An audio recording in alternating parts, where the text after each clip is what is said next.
करण सिंह स्वागत करता हूं आपका न्यूज अलर्ट में। बिहार में चुनावी रणभेरी थाली और कटोरी के रूप में बच चुकी है। जहां एक तरफ आरजेडी ने नीतीश कुमार के खिलाफ चक्रव्यूह रचा था, तो वहीं दूसरी तरफ बीजेपी ने वर्चुअल रैली करके बिगुल फूंक दिया। देश के गृह मंत्री अमित शाह जब वर्चुअल रैली में गरजे तो विपक्ष के सुलगते सवाल बर्फ की तरफ पिघलने लगे। आइए सुनते हैं देश के गृह मंत्री अमित शाह को, जिन्होंने विपक्ष को उन्हीं की भाषा में जवाब दिया। कुछ लोगों ने अभी थाली बजाकर ये रैली का स्वागत किया है। मुझे अच्छा लगा कि देर सवेर मोदी जी की अपील को उन्होंने माना और कोरोना के खिलाफ थाली बजाकर जंग के अंदर वो जुड़ गए। कुछ लोगों ने इसको बिहार की चुनावी सभा कहकर कहा। मैं ये सभी वक्र दृष्टा लोगों को कहना चाहता हूं, इस रैली का चुनाव से कोई स्नान सूतक का संबंध नहीं है। और ये रैली कोई चुनावी रैली नहीं है। ये रैली कोई राजनीतिक दल के गुणगान गाने की रैली नहीं है। ये वर्चुअल रैली है। देश की करोड़ों की जनता को कोरोना के खिलाफ जंग के अंदर जोड़ने के लिए उनके हौसले बुलंद करने की रैली है।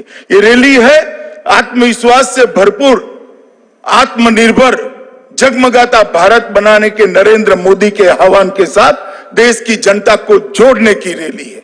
जो वक्रदृष्टा लोग इसमें भी राजनीति देखना चाहते हैं।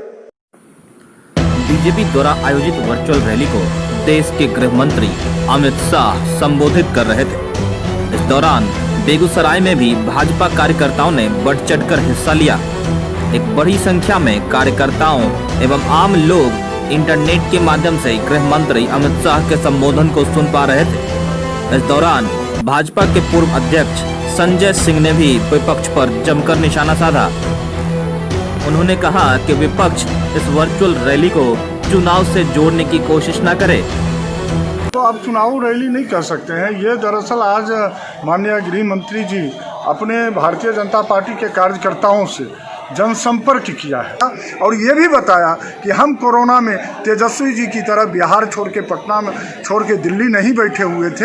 हम जो थे 11,570 करोड़ रुपया क्वारंटाइन सेंटर में श्रमिकों के, प्रवासियों के खाने के लिए, कपड़े के लिए, मच्छरदानी के लिए, इन तमाम चीज़ों के लिए देने का काम किया। आपके माध्यम से, आपके चैनल के माध्यम से मैं ये भी बताना चाहता हूँ कि माननीय नरेंद्र मोदी जी ने आज से 2 महीना पहले जो कहा था कि कोरोना योद्धाओं के लिए आप ताली बजाएं, उनके सम्मान में थाली बजाएं, गिलास बजाएं, घंटी बजाएं। आज पहली बार ऐसा हुआ कि राजद के लोगों ने बाद में ही सही, लेकिन माननीय नरेंद्र मोदी जी की बातों को माना है कि राजद को थोड़ी सी देर से सद्बुद्धि आती है, देर से ही सही, लेकिन उसे सद्बुद्धि आई और माननीय नरेंद्र मोदी जी की व्यापकता विपक्षी दलों में भी गया है।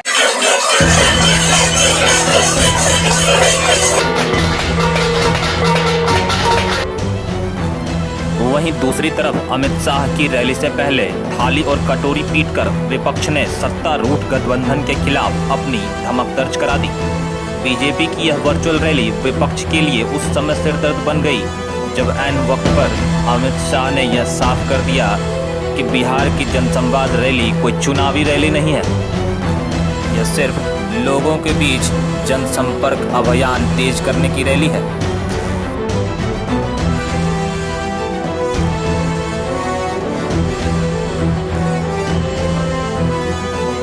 वर्चुअल का शाब्दिक अर्थ होता है सामंत सोच। तो यह स्पष्ट कर रहे हैं ये रैली करके, मैं सामंती व्यवस्था का नेता हूं, सामंती मेरा स्वभाव है। और केंद्रीय सरकार भारतीय जनता पार्टी की सीधा सोच थी ये लॉकडाउन करके पूरे हिंदुस्तान के जो 86% आबादी हैं उसको ट्रेन से कटवा दें, माने बसों से कुचलवा दें, भिन्न भिन्न प्रकार की गाड़ियों से कुचलवा कर मरवा दें। वर्चुअल रैली करके और डिजिटल चुनाव की बात करके ये मोदी और अमित शाह जो है बिहार की लोकतंत्र की हत्या करना चाहते हैं। ये कतई बर्दाश्त नहीं होगा।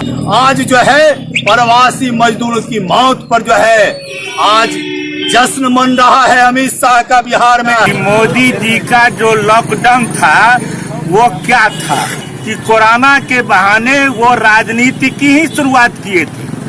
न कोरोना पीड़ित को उनको रक्षा देनी थी, न कोरोना पीड़ित को राहत पहुंचानी थी।